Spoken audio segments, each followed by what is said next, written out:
The pink slips are flying and swamp creatures are running for cover. Trump just fired a Biden holdover who faked jobs numbers to help Kamala. The Corporation for Public Broadcasting dead by September. Portland's DEI empire demolished with one executive order. But here's the beautiful part. While Trump's cleaning house, he's building something incredible. 2.5 million new American jobs, 1 million foreign workers, positions eliminated. The one big beautiful bill creating an economic boom. Even Democrats are admitting that they were wrong about Trump. Stock market soaring, small business thriving, and we're just getting started, folks. This is what America First looks like in action. You're living through it, but don't blink. Now, if you're getting close to retirement or just thinking ahead, you've probably done a solid job of saving, but here's something most people don't consider. How much of that money is just sitting in cash? It might feel safe, but holding too much cash guarantees only one thing. You are losing purchasing power. Inflation eats away at it, and the dollar's value keeps on slipping, and that's why more people are looking at real assets like physical gold and silver to protect their savings. Noble Gold Investments makes it easy. Buy gold or silver coins or bars, shipped directly to your home or stored securely. Noble Gold is fair, transparent, no pressure, just solid information and real options. Visit nextnewsgold.com and when you own real assets, you have real wealth. Recall that number on the screen, 877-646-5347. Okay, President Trump signals that his administration will permit Ukrainian refugees to stay in the United States as the conflict between Ukraine and Russia rages on. In the Colonnade area of the White House, just outside of the Rose Garden, here's President Trump. Came in from Ukraine. Will you let those Ukrainians who fled the war to stay in the United States until the war ends in Ukraine? I think we will, yeah. I think, You will? I think we will. We have a lot of people that came in from Ukraine, and we're working with them. Will you let I mean, it only makes sense because they are actual refugees. We also have this, speaking of the war, here's Luke Rutkowski. He posted this 6 hours ago. He said, we're sending 2 nuclear subs near Russia now. Based on the highly provocative statements from the former president of Russia, Dmitry Medvedev, who is now the deputy chairman for the Security Council of the Russian Federation, I've ordered 2 nuclear submarines to be positioned in the appropriate regions, just in case these foolish and inflammatory statements are more than just that. Words are very important and can often lead to unintended consequences. I hope this will not be one of those instances. Thank you for your attention to this matter. That is President Trump's new sign-off, but it's very terrifying to consider that now we are sending nuclear subs near Russia, only amplifying the tensions. Here we have this from President Trump.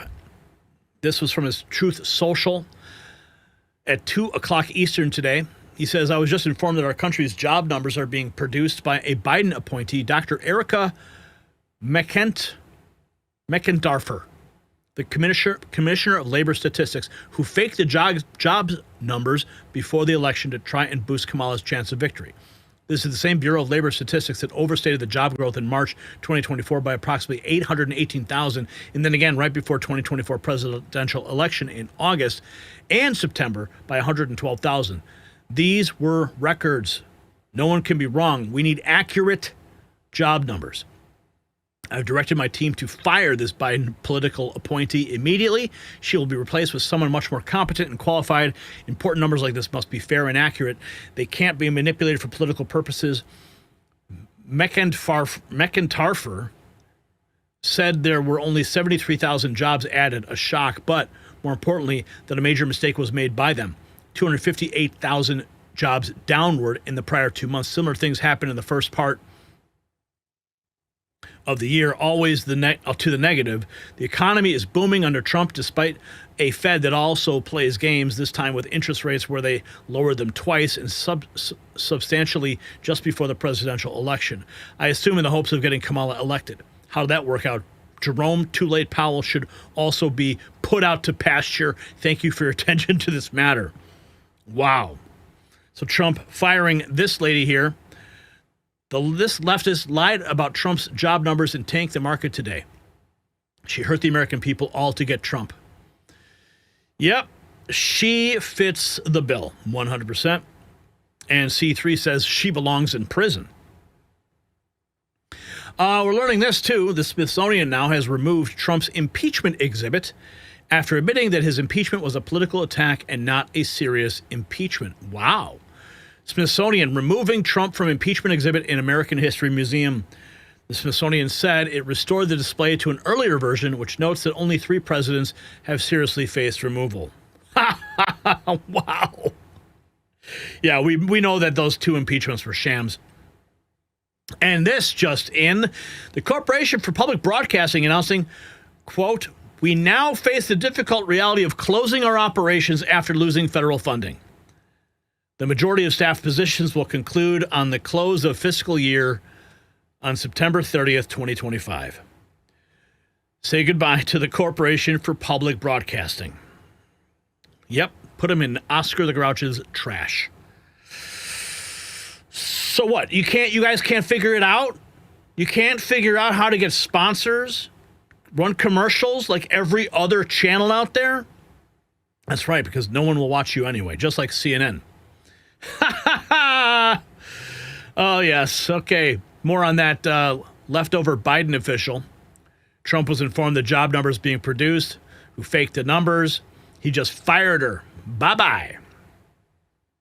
Now we're learning, too, the Portland mayor, Keith Wilson, is ordering big changes to DEI initiatives citywide to comply with the Trump administration, signing an executive order requiring the city to adjust any programs or policies at risk of violating anti-discrimination laws. Goal to now at 5, Portland Mayor Keith Wilson ordering big changes to DEI initiatives citywide to comply with the Trump administration. He just signed an executive order requiring the city to adjust any programs or policies at risk of violating anti-discrimination laws. The goal to preserve federal funding for things like housing, transportation, and more. Now, the president has targeted local governments he says are illegally discriminating. Thanks for joining us, everybody. I'm Steve Dunn. I'm Deborah Knapp. We have team coverage on Wilson's new executive order. K2's Christina Giardinelli spent the day at City Hall trying to talk to city councilors about this order. First, K2's Wright Gasway is breaking down what exactly the order does. Trump supporters will undoubtedly see this as a win. The mayor's office says it allows the city to receive tens of millions of dollars in federal grant funding. And the order prohibits city bureaus from preferencing certain races or genders in programs or policies. Now at 5, Portland Mayor Keith Wilson. Portland mayor. Portland has caved to Trump. Oh, yes, they need that money so bad. That is historic. Oh, I love it. I love it. All those lefties in Portland, they're going to be freaking out. Okay, here we have more from the CEA 47 chair, Steve Moran, talking about what happened since President Trump has taken office. Keeping America safe. The president created about, in a household survey, since the president took office, he created about 2.5 million jobs for Americans, whereas we've eliminated about 1 million jobs for foreign-born workers. That's a result of our strong immigration policy, of our strong border policy, keeping America safe, and eventually the outflow of foreign workers in this data were bound to show up in the establishment survey, as they finally did this morning too. The president created, baby, let's go. Here's more about president's trade deals. And by the way, the president created some of the strongest trade deals that are so good for Americans and, beyond what even my wildest dreams were. But to get to those trade deals, we needed leverage. That leverage involved some uncertainty, and I think that what you saw was some of the manifest of that in the jobs data, but that uncertainty is now resolved. The trade deals are in place. The one big beautiful bill is law. Both the trade deals and the tax bill have very powerful incentives to create an economic boom in America. And by look at the reporter's face, the MSNBC reporter's face at the end. And by the way, he's like, huh? He's dying inside slowly. Okay, what else have we got over here? Oh, Chris Cuomo. Whoa, Chris Cuomo. I'm happy. I'm not too proud. Okay. Now, to clarify, I thought that this was Chris Cuomo talking. He's taking a call. Listen to this. I'm not too proud. This is a former Democrat, I guess. Listen. Proud to say that I'm not too proud to say that I am wrong about Trump. I'm a proud Democrat. How so? And he's done a lot of things. Immigration. I'm happy about what's happening with immigration. I thought the stock market would tank, And I'm pretty happy with my 401k. There's a few things that I just thought things would go wrong, and I'm very happy. Well, that is big of you to say. It'll probably lose you some friends in this polarized environment that we're in right now. But there's nothing wrong with being happy with results, no matter who gives them to you, right? So I appreciate your candor. Next. And you know what? A lot of calls saying the exact same thing. And the sad part is that she feels that she can't say it, you know. But anyway, David from Tamaqua, Pennsylvania. David, what are you wrong about? Hi, Mr. Carver. First of all, I'm a registered Democrat who voted for Trump. I thought this would never happen, but some of the Democratic Party is finally walking up and saying President Trump is doing something good. They were meeting at a Senate meeting. What they're doing is great. What they started doing is to reunite themselves and reunite us. So please keep it up. Keep meeting, keep talking, keep fixing things, keep uniting us and the parties together. This will make our country stronger than ever in the world. I love it. Good for you. Good for you. Fix. Instead of telling us why the other guy's worse, how do you make it better? Fix. You're right. I'm with you, David. Next. Greg, Mr. Positive, is he there? He's never been wrong. You there, Mr. Positive? Mr. Positive. Sorry, I no, only text with him every go day. to Maddie Stew real quick. Maddie Stew. But I think he has a similar sentiment. Maddie, what are you wrong about? Hey, Chris, I was wrong to hate President Trump, and it took October 7th for me to realize that, and him coming into office, and with whatever the Democrats are these days, and the rise of anti-Semitism, to make Trump the common sense hero of Israel these days. I'm not too proud. Listen to that. People are just turning around. Oh, and on a side note, we have this. Ghislaine Maxwell, did you hear about this? Just got transferred to a minimum security prison camp in Texas. As you may be aware, she is supposed to be having a deposition on August 11th in Florida. So now she's going to a minimum security prison camp in Texas. What could possibly go wrong there, right? So, folks, you've heard it all. Win after win after win. Democrats are failing and realizing what happened. Oh, check this out. Here's Representative LaHood touring an Illinois machinery factory. Illinois Congressman Darren LaHood tours All World Machinery in Roscoe Wednesday to see firsthand how he says the One Big Beautiful Bill is helping local business. The congressman toured the business's factory floor, viewing different machines the company uses to make their products. Following the tour, LaHood and leaders with the business sat down to discuss the provisions in the recent tax bill that was passed in Congress. LaHood argues the One Big Beautiful Bill Act is forward-thinking and is vital to America's prosperity. The bottom line is you're only going to grow the economy with the private sector flourishing. I saw that firsthand here today. And we're not going to grow the economy with more government spending. So creating that tax certainty is what we did in the One Big Beautiful Bill. And now we got to implement it over the next year here. Illinois. Representative LaHood, nice guy. I met him for the first time at an event with Sarah Huckabee Sanders a couple weeks ago.